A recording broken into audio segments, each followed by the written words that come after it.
It's time to play Backdoors and Breaches. Here's your incident master, Don Pizzette.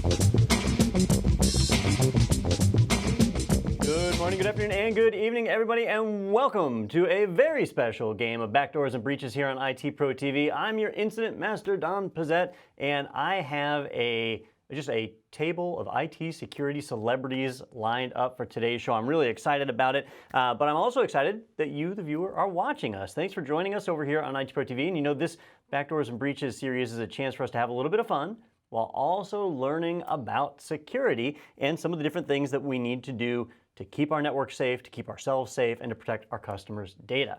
Well, enough about all that. Let's jump over and introduce some of our contestants today. I mentioned we have an all-star-studded panel of guests. I guess we'll kind of go from left to right here. Our first guest today is Mr. John Strand from Black Hills InfoSec. You might have heard his name before because he's the guy who helped create Backdoors and Breaches. John, thanks for joining us.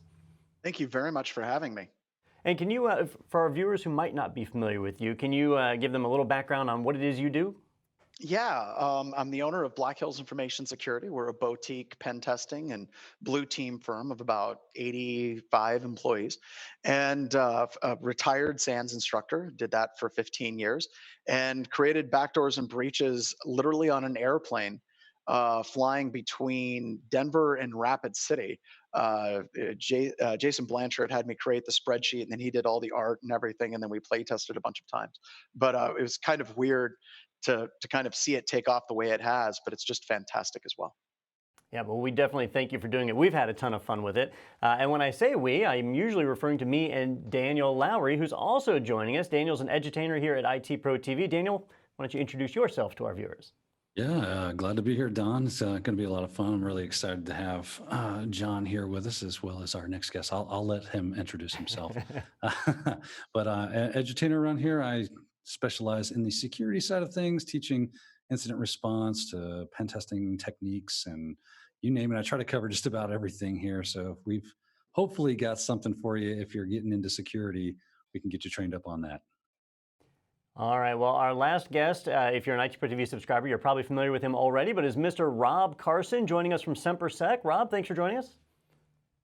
Hey, thanks so much, John. Yeah, in SemperSec, I'm the owner of SemperSec, and we are a blue team firm that specializes in helping customers get ISO 27001 certified, SOC 2, NIST. We do the arts and crafts of security. It's the sexy side of cyber, if you will. Everybody loves paperwork. All right. Well, we are going to be playing Backdoors and Breaches, and our contestants here, they already know how to play, but for you, the viewers out there, let me just do a quick overview of the rules so you know what's happening. So basically, our players are going to be role-playing employees at an IT organization of some sort, and an attack is occurring. Some kind of unauthorized access or breach or some malicious activity is occurring on the network. The incident is going to be detected, and they're going to be responsible for resolving that incident. Now, they'll have a couple of things to help them as they go through. They're going to have 4 randomly drawn procedure cards that we'll see here in just a moment that they'll be able to leverage throughout the game to be able to try and solve the compromise. Now, the compromise is actually going to be made up of 4 different pieces that they're going to have to discover. The initial compromise, which is how the attacker got in. C2 and exfiltration, how the attacker is getting data out. There's persistence, how the attacker is keeping their foothold in the network, or if they even are. And then lastly, pivot and escalate. Was the attacker able to springboard from their initial compromise to then penetrate or attack other systems? They need to solve all 4 of those things in 10 rounds. If they can figure out all 4, then they win. If they lose, then the hackers win. Now, a lot of it comes down to creativity and talent, but the rest of it comes down to luck of the roll, because with each of these, they're going to roll a 20-sided die to determine whether they succeed or fail in their attempt. So even some of the best people in the industry can sometimes fail on this one, which is, fairly realistic. All right, so that's the basic premise of the game. We'll see more rules as the game progresses, depending on what all happens and what doesn't. But now's a good time for us to take a look at what 4 procedure cards they're going to draw. So I'm going to come through and reveal these real quick, and we'll start with the first one here. Looks like we've got A SIEM, definitely a nice thing to have. So security information and event management log analysis. So the company they work for has a well-established process in place for centrally logging security event information that they can then peruse and hopefully identify what's going on. The next procedure is firewall log review. So they've got a procedure in place for being able to evaluate that. Kind of goes hand in hand with the SIEM side of things, so almost a double whammy. Our next procedure is endpoint security protection analysis, a really useful one, especially when dealing with end user type compromises, which a lot of them are. And then lastly, we've got internal segmentation as a tool so they can help to isolate stuff. So, so there we go. All of these procedures are pretty cool, very flexible, and can be used in more than one way. So our players can get creative with it, and we'll see how that goes as the game progresses. But for now, what we should probably do is stop for a moment, take our first break. During the break, it'll give the players a chance to kind of look over those policies and procedures, start to kind of think about it. When we get back from the break, I'm going to go ahead and introduce our scenario and tell everybody a little bit about what's going on. All right, you know what? Actually, let's do that before the break. I'm going to shuffle things up a little bit. All right. I had a really serious, like, IT business type compromise plan for this one, but I decided at the last minute to change it up and have a little bit of fun. So what we're going to do is we're going to tackle a scenario brought to us by Hollywood. I'm going to assume that all three of you have seen the movie The Matrix. And for our viewers out there, if you haven't seen it, The Matrix is actually a trilogy of films that all centers around a man named Morpheus. And over the course of 3 films, he manages to kill his entire crew and have his ship destroyed, all in a, just a horrendous manner. I mean, really, really tragic story. It's, like a Greek tragedy, really, at the end of the day. I think Keanu Reeves might be in it too, but it's really all about Morpheus.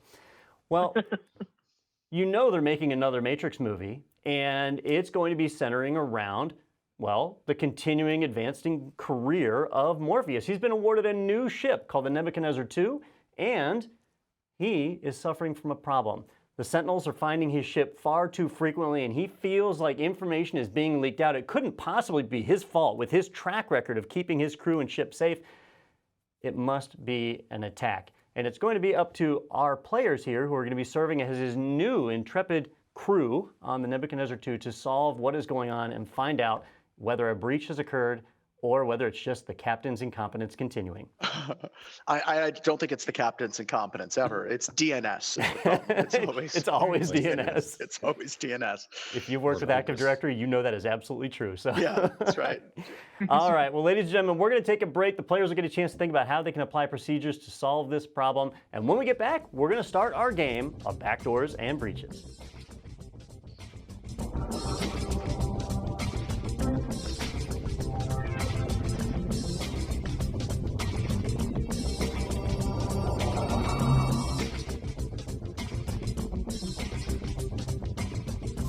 IT pros who want to learn on the go, the ITProTV iOS app is for you. Now it's better than ever with the dashboard view built in. Easily resume viewing, see new courses as they're added, and track your hours viewed. Start up your next episode with the touch of a button to binge watch on the go. Track your progress at a glance, and download episodes as an annual member for offline viewing. Access all ITProTV courses with a simple button. Choose landscape mode for larger viewing. Choose your course by category, certification, or job role. Watch anywhere and pick up later on your favorite devices. So head to the App Store and download the ITProTV app. Yeah, well. All right, welcome back, everybody. It is time to get into our game. Before the break, we set the scenario that our team is the new crew for the Nebuchadnezzar II, serving under Morpheus in the universe of the Matrix. And information on that ship is getting out. Too many Sentinels are able to locate the ship too quickly, and it's up to our security team here to respond to that. So let's kick things off. Now we're going to begin, and we'll just follow the order that's on the screen. So John will go first, Daniel will go second, Rob will go third, and then we'll just cycle through that over and over as we progress. So let's start with John. John, you feel, or at least the captain feels, like information is being leaked out. Where do you even start? Okay. So my whole it's kind of scary. Gentlemen, I just noticed there was a glitch. My screen just completely glitched, and you know what that means? Cats walking backwards and all. Oh, We all know what that means for all of us. There's a glitch in the matrix. That means that there's something wrong. they've And changed something. it changed something. Something changed. Oh, So one of the things I would do if we're just trying to figure out exactly what's going on, because we have nothing to go on other than that glitch that just happened in the matrix, I think that we should spend some time, and I think we should look at our sim, because if we notice that there's a glitch in the matrix, I think we're going to start with the widest funnel first, because it would make no sense to go to endpoint analysis right off the bat, because there's so many endpoints here on the Nebuchadnezzar. So let's look at our overall logs to see if we can figure out what that glitch in the matrix was. So I'm going to do a roll on that. And do I roll from my side here? Yep, if you roll it on your side, we'll see it over here. All right, so I'm going Probably. to roll on my side, most likely. There we go. There we roll. We rolled a 15. Hey, Yes! nice. That's the way to start off the game. John's got the hot hand today. And remember, right. because John used a procedure that was a +3 to that, he didn't need it, but it counts as an 18. Yep.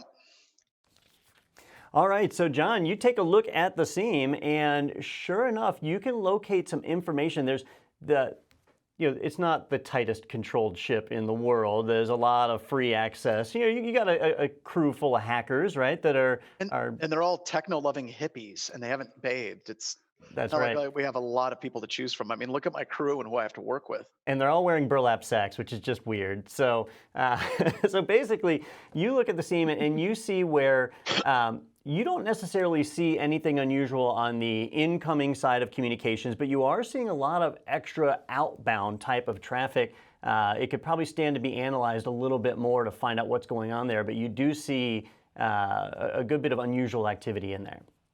Oh, very cool. I'm going to hand this over to number one, whoever's going next. Number one, look into that. All right, Will do. Daniel. I guess that would be me. Well, let's see here. We have realized that there's some strange outbound traffic, and we haven't nailed it down to any specific endpoints, obviously. That doesn't make any sense to internally segment the network or do a firewall log review even Fire the at EMP. this point in time.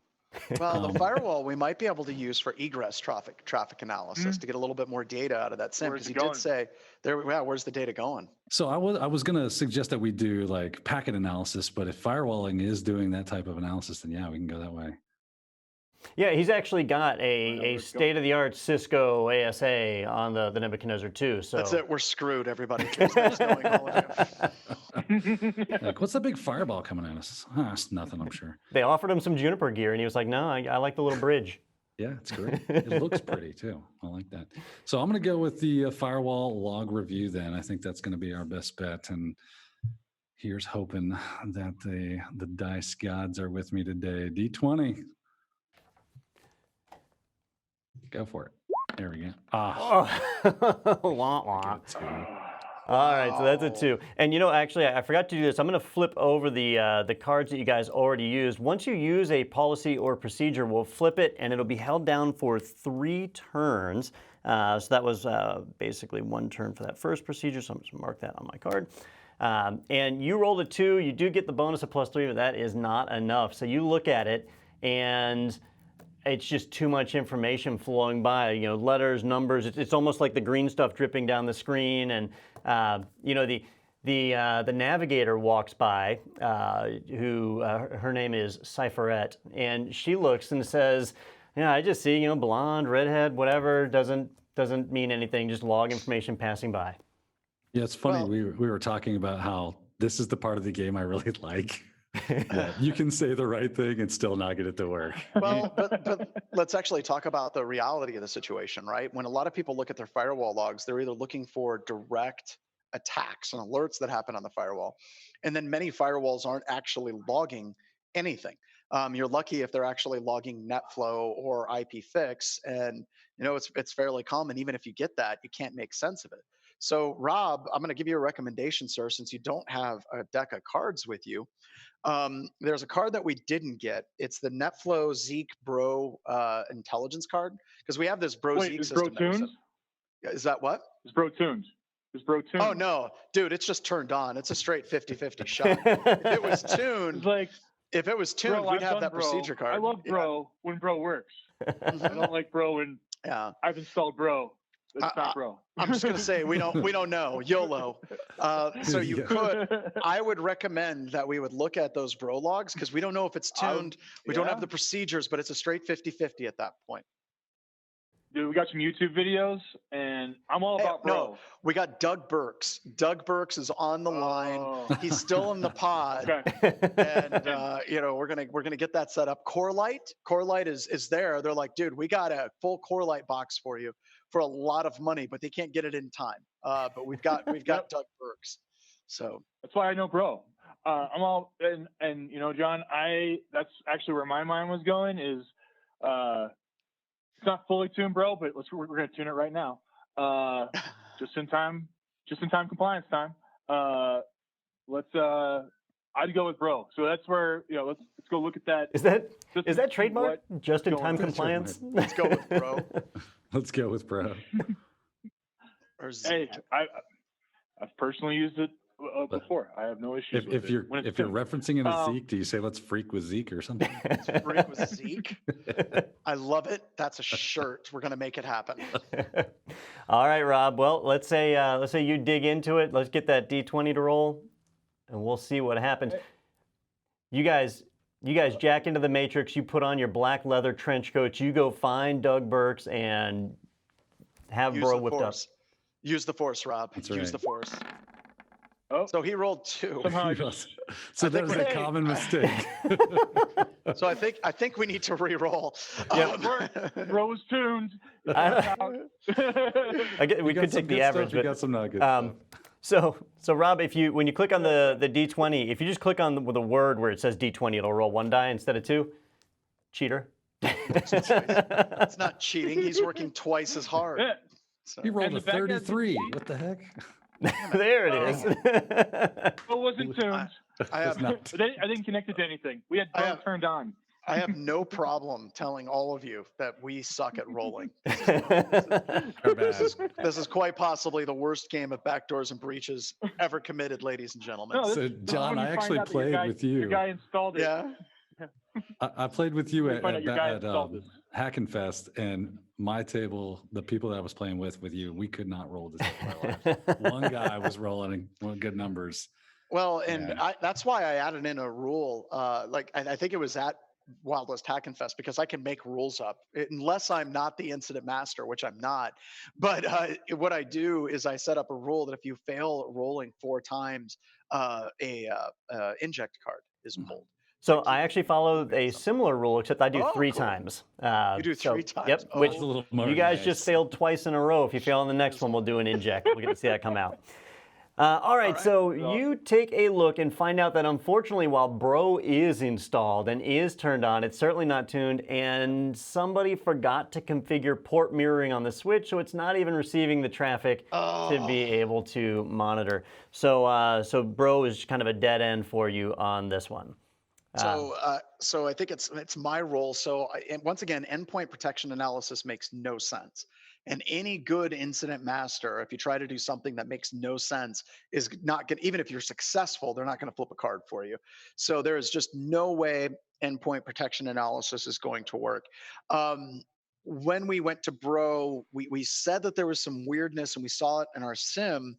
I'm going to say let's go back to the sim based on the information. Maybe we can get some information about which endpoint has a problem. Maybe we can get some information at least what the protocols are that are being used in our sim. Like, let's go back and revisit the sim. So I'm going to roll for sim because that gives us our percentages because it gives us the +3 modifier.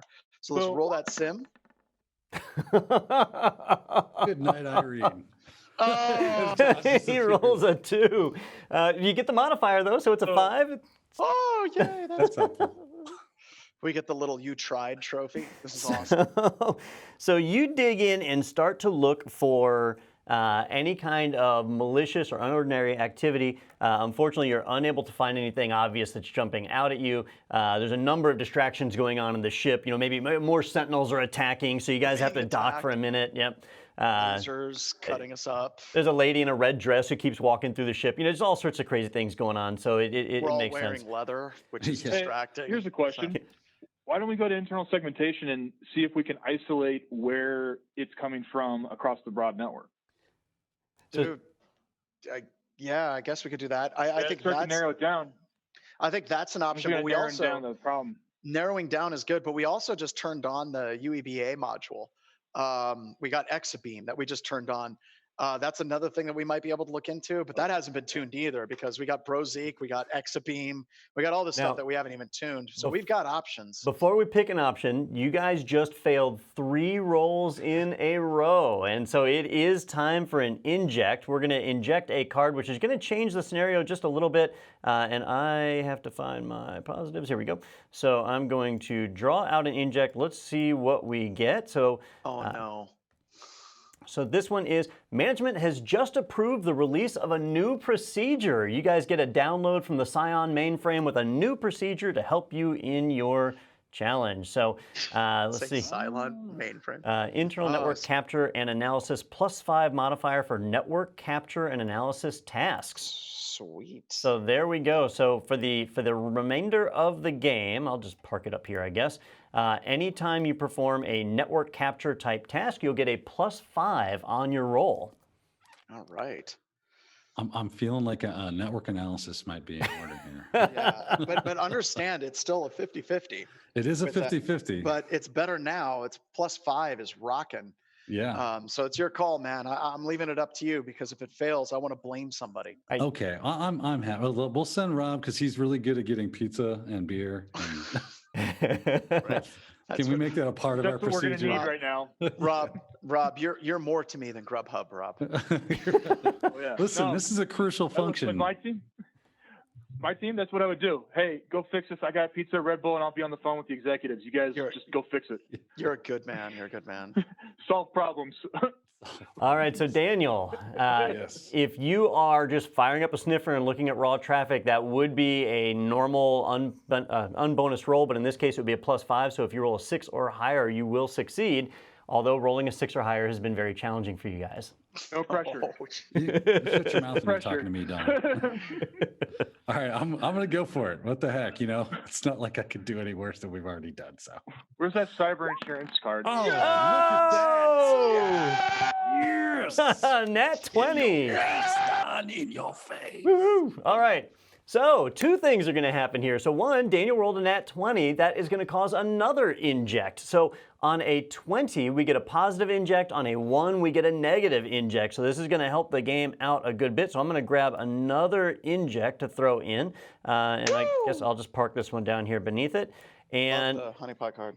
Honeypots deployed. The defenders had honeypots on their network. The incident master has to show their pivot and escalate card to the defenders. So you have found the pivot and escalate side of things. I'm going to flip that over for you. And what you find is that an attacker was able to do a local privilege escalation to gain advanced access on one of the systems on the Nebuchadnezzar. At the same time, you were digging through your sniffer logs and taking a look at traffic on the network. And the reason John wasn't able to find malicious traffic is there wasn't any obvious malicious traffic, but looking at the logs, you notice that there's a substantial amount of communications with Gmail. Now, Scion provides all hovercraft with Scion-approved email accounts, not Gmail because of privacy concerns. And so you have actually found the C2 exfiltration method at the same time. Gmail is being leveraged to shuffle information out of the company. And that actually makes sense in this scenario because our firewall roles were coming up blank because most firewalls ignore any and all traffic that goes to Google. So very, very cool. Yep. All right, now I feel like we're getting on to something. Yeah. We are indeed. In fact, that reveals our first 2 cards, which puts us at the halfway point of the game. And so this is a great spot for us to stop and take a break. But don't go anywhere because when we get back, the exciting conclusion to Backdoors and Breaches.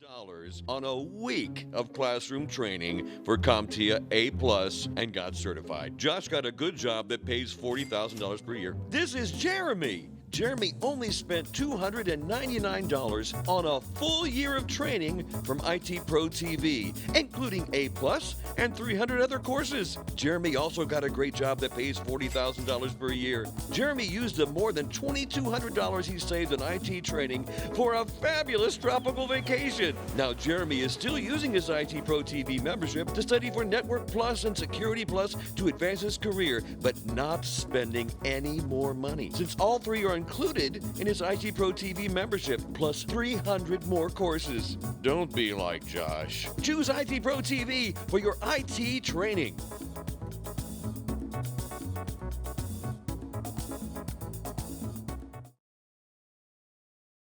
All right, welcome back to Backdoors and Breaches, and we've got an exciting game. I was a little bit worried about the group because, it took a long time, but you nailed 2 cards at the same time thanks to a Nat 20 rolled by Daniel, so excellent dice rolling skills, if not information security skills. So We're slow burn, Don. There we go. Small attainable goals. All right, so let's go ahead and continue our game. We're going to be moving over to Rob. Now, Rob, you've got a little more information than everybody had before, in that you have a really good idea of the way information is leaking out of this system. There's Gmail activity going on. You know that privilege escalation has been performed. In fact, thanks to those log files that Daniel's looked at, you actually can identify a particular endpoint that's originating this traffic out to Gmail. So you are now equipped with some good information.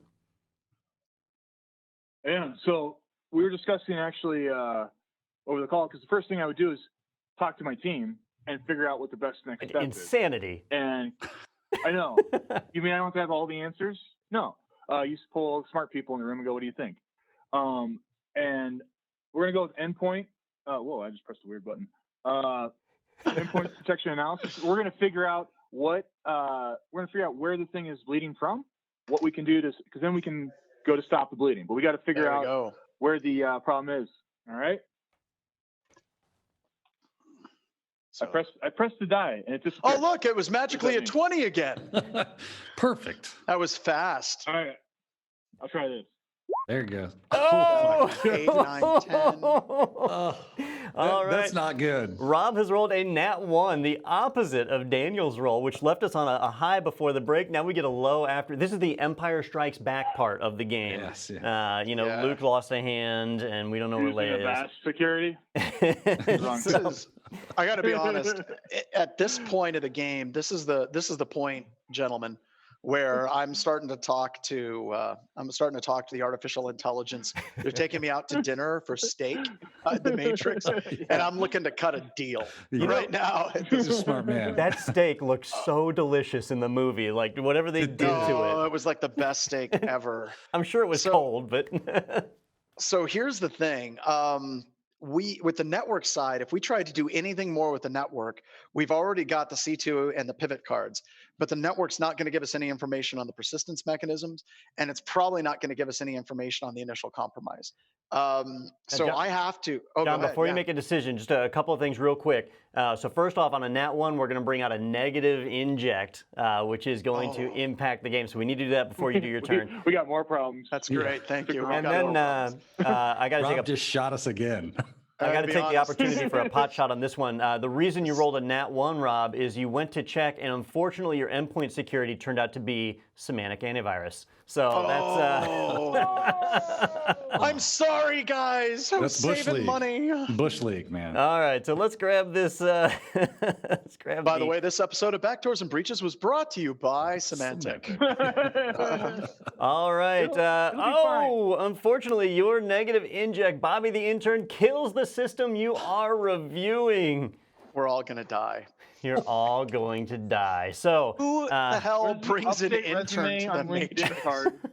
Well, update resume on LinkedIn and cyber insurance. So Bobby had just been decanted a couple of days ago and still trying to find his sea legs here on the Nebuchadnezzar 2, and unfortunately has powered off the machine that was sending the Gmail messages. All right. So here's the deal. We lost that machine. So if we're looking at endpoint analysis, we just cannot do that card. because the endpoint is gone, right? We can still do endpoint protection analysis. And the reason why this is key is if you look at a lot of endpoint protection products, they will set at a medium level alert that it didn't hit our dashboard, something like process injection. I know CrowdStrike and a couple of products that'll do a medium level, and you can change those. So we've lost the system, but we still have the endpoint logs from Symantec. Sorry. It's hard for me to say that with a straight face, folks. But I think that we're going to roll for endpoint protection analysis because that historic data is going to be there. So I'm going to do a roll.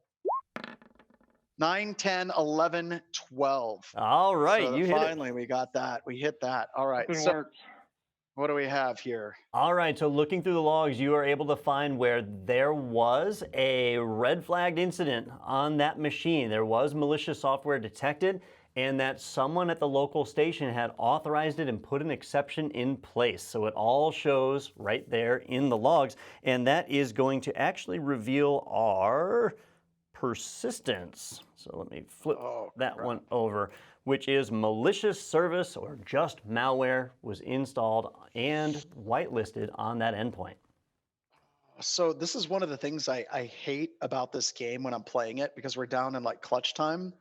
And the reason why I hate this is every time I get to this point in the game, especially with the 3 cards that you pulled over, is almost every incident that I've worked with, if you're working with an IR team, if they get these 3 things, they're like, all right, everybody, it's Miller time. And let's write a signature for the malware. We've got the C2 shut down and let's shut it down. But they never, ever went to how they got compromised in the first place. And it's impossible to complete out an incident if you don't know how you got compromised. So let's keep going. Let's see if we can get it in one more. All right, I'm feeling loose. I'm feeling good. Froggy? Let's see here. So we're looking for that initial compromise. Let's look at our procedures here. What do we have available? Internal segmentation. And for those of you that are keeping track at home, that was round 7. So we are on the 8th round. Each player is going to get one more turn. If they don't turn over that last card, they will lose and be forever shamed. Let's see here. Anything in the deck that we're just not thinking of that might help out with initial compromise? You can look at server. The server analysis card was created as a catch-all. So if you want to review email servers or if you want to review like your server infrastructure that's supporting the endpoint, you can do that, which we don't have. And the other thing is, as an incident master, we have to almost call it perfectly. We have to say, we think we got compromised via email, and he's not going to flip that card over. So we got to say it was an email phish. I think that's what it was. We got to. Yeah, we do have a 50. We can do endpoint analysis, but that's a 50-50. But there is nothing on our cards that we have right now for procedures. Yeah, go ahead, Rob. Yeah. Nope, there's 2 endpoints. There's 2 endpoints. There's 2. So there's endpoint protection analysis, which is looking at your antivirus. And then there's endpoint analysis, where we manually go through our cheat sheets to see if there's compromise. And that's a 50-50 shot at that point. So. Well, I'm up for suggestions, boys. And you want to take a vote on that one? We got a 50-50 shot, or we could go with the server. Better than. I would say we've got what, 2 more rolls? Is that right? Well, counting Daniel's 3. Yeah. All right, so I would say they're all 50-50 at this point.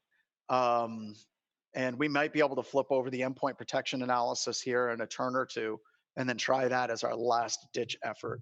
So I think it's probably, if we're looking at order of operations, it's going to be endpoint analysis is 50-50. Then we do a server analysis like on the Exchange logs.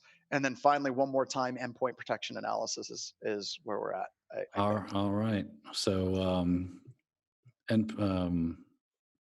which one did you want to do first, John? I forgot. So, endpoint analysis. Endpoint analysis. I'm getting endpoint analysis and endpoint protection like completely confusing in my brain. Yep. All right, let's do endpoint analysis.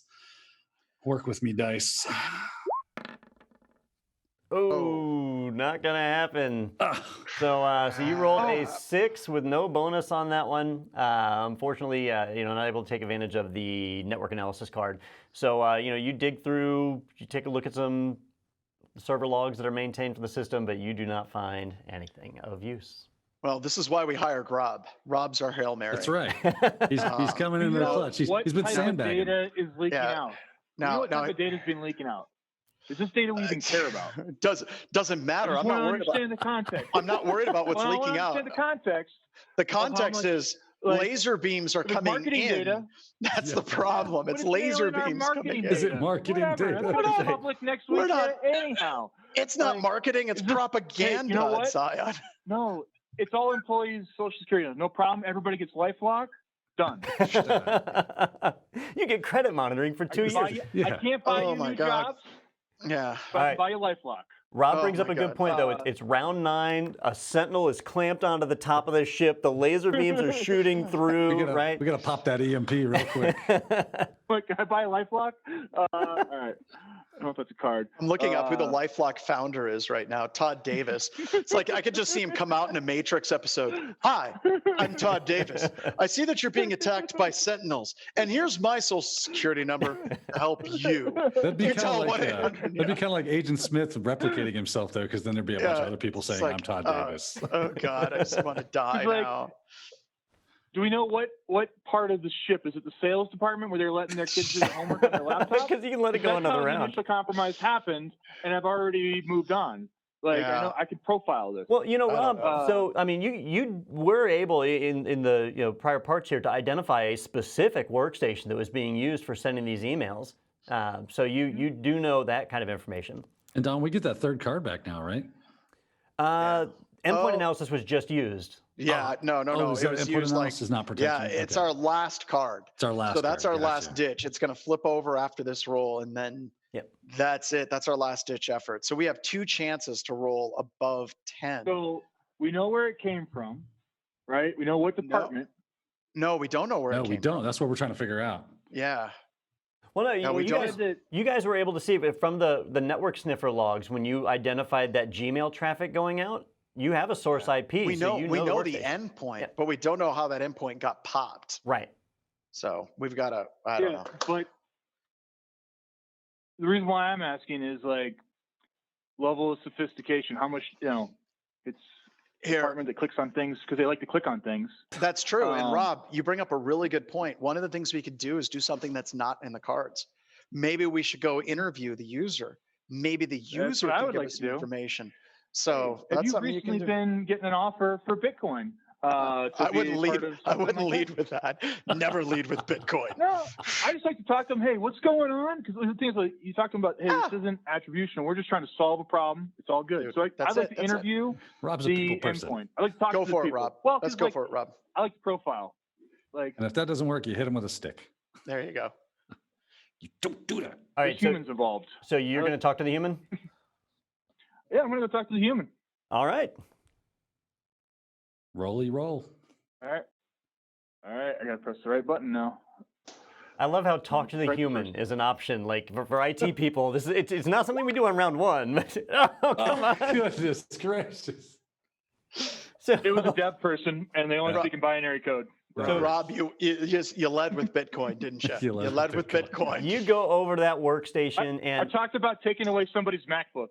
Oh God! And it's the workstation used by the navigator, Cypherette, and she's sitting there. She's trying to reboot it. She's cussing out Bobby and swearing that if she had the choice to do it again, she'd take the blue pill. She's pretty pissed off, but you're not able to figure out why. When you call her a Cypherette, I just have this Matrix-infused Smurfette. Like she's got a big white hat and blonde hair. Kicking ass. All right, I guess this is it. We've got our endpoint protection card back. And I'm going to roll. I'm going to roll for the endpoint protection. This is it. Last ditch effort. Hey, John, do us a favor. Roll above a 9. That would be good. That would be awesome. Well, you'll get a +3. That'd be great. That'd be amazing. Great. Here we go. Hey! In the clutch. In the absolute last possible moment, you dig through the logs and you're actually able to retrieve some of the email message bodies that were scanned by the endpoint security software, and you are able to see where indeed Cypherette was bargaining a nice steak, a cigar, and a glass of scotch in exchange for the location of the Nebuchadnezzar to and hopefully the Scion access codes. So you now have a throat to choke and have identified that it was a insider attack, insider threat, Wow. and that she was compromising the machine. Actually, just great work, gentlemen, on revealing that attack at the last possible Well moment. done, guys. Well done. All right, well. We owe John a beer. So the rolls in this game were spectacular. You guys managed to fail more than succeed, which is pretty awesome. We were trying to fail, so we succeeded. See? It wouldn't be a Hollywood movie. It wouldn't make a Hollywood movie if it was all successful right in the beginning. Yep. Right. Yep. So, Well, Like Galaxy Quest, when the timer it doesn't stop until there's 3 seconds left on the clock or whatever. yeah. I mean, actually, things didn't work perfectly. It's not magic. It's weird. it's funny how that Oh, works yeah, out. right. But the guy who demoed that product said it was going to solve all my problems. Listen, I don't Rob, I understand. teach this stuff, and it says in the book that if you do those things, then it will work. Oh yeah. Yeah, it's like whenever If I I'm install talking Bro, with... but don't tune it or set it up, it'll be fine. Yeah, exactly. Work, Bro. You have to use that tool. Technology. It's crazy. So, yeah, so- Process. wait, Rob. You mean to tell me that there is no silver bullet? I thought if he paid enough money, it just would happen. Yeah, it's like this is Well, insane. You know, that's why I hand out Etch-a-Sketches when people get infected. There you go. Just go to the corner and stay there. They're You secure. But why male models? It's strange. All right, folks. Well, that's going to be the wrap for our game. But before we fully wrap up, let's take a moment. I want to thank each of our players for taking time out of their day to play with us here. It's been a lot of fun. I like games like these as opposed to the regular instruction that we do. Not that we don't have fun with the instruction side of things, but games like these are a great learning tool. Let's take a brief moment to talk about each of your companies. So, John, if people want to engage with Black Hills InfoSec, what are some of the things you can help them with, and how can they best contact you? Just shoot me an email, john@blackhillsinfosec.com, and we're happy to start the conversation. But really, the best way to find us is our webcasts. If you go to our blog and sign up for our webcasts, we do free training almost every single week, and it's just a great place to learn. It's not salesy. Kind of like we're not trying to sell you a product in the webcasts. We're trying to make value out of it. And just come onto our webcast, join our Discord channel. There's something like 5,000 people that are registered on our Discord channel, and during our webcast, there's about 1,000 live. And it's just a great place to come, hang out, ask questions, and just really get to know the community. I caught your webcast the other week on how to capture network traffic in AWS. It was really cool. Oh, with Bill, absolutely. Yep. Bill's a wizard. All right, and Rob, what can SemperSec do for people, and how can they contact you? Yeah, so the first place, rob.carson@sempersec.com. Reach out there, and what we're great at is we're great at putting in security programs, so you have the people, process, and technology, so that you don't wind up with Bro untuned. You have the tools, and they work as designed. They're actually functional, because that's the biggest piece I see, is that you bought something, but without it doing anything for you, it's no help. So if we don't have that process in place, we can't identify the issues. So that's what we do. Help you get SOC 2, ISO. I do the security threesome. I'll do them both at the same time, no problem. That's what we have fun with. Like I said, it's we don't wear Guy Fawkes masks and hoodies while we write your policies, but we help you get there way faster and make it way more fun. We draw pictures too, because words are hard to read. Yep, and Rob filmed a series on BDR and disaster recovery for ITProTV. It's in our library. If you remember, you can catch that at any time. Mm-hmm. And then Daniel, nobody cares about you. So I don't know. I don't have a company to ITProTV. I work there. Yeah, people are already on the site. Okay, so they're there. Fair enough. Actively running them away right now. All right, reminder for everybody out there in TV land, if you want to play Backdoors and Breaches, you can go on Amazon.com. They have these for sale, still in stock. They do sell out fast. Be sure to jump on there. I think they sell for $10 retail, so that's a good time, and you can play yourself. All you need is a 20-sided die, although you can use a virtual die roller on the Black Hills InfoSec website. They have a link to one of those, and you can play inside your company too. It's a great tabletop learning exercise for incident response, so definitely be sure to check that out. All right, well, I think that is all we have. I don't think I've got anything else here on my paper, so that's going to be a wrap for us. Thank you for watching, and be sure to check with ITProTV frequently because we constantly have webinars and things as well. You can find out more on itpro.tv/webinars. Thank you for watching. Signing off for ITProTV, I've been Don Pizzette, joined by John Strand, Rob Carson, and Daniel Lowrie. We'll see you next time. Thank you for playing Backdoors and Breaches. Remember the coupon code GAMESHOW30 to get 30% off. We'll see you next time.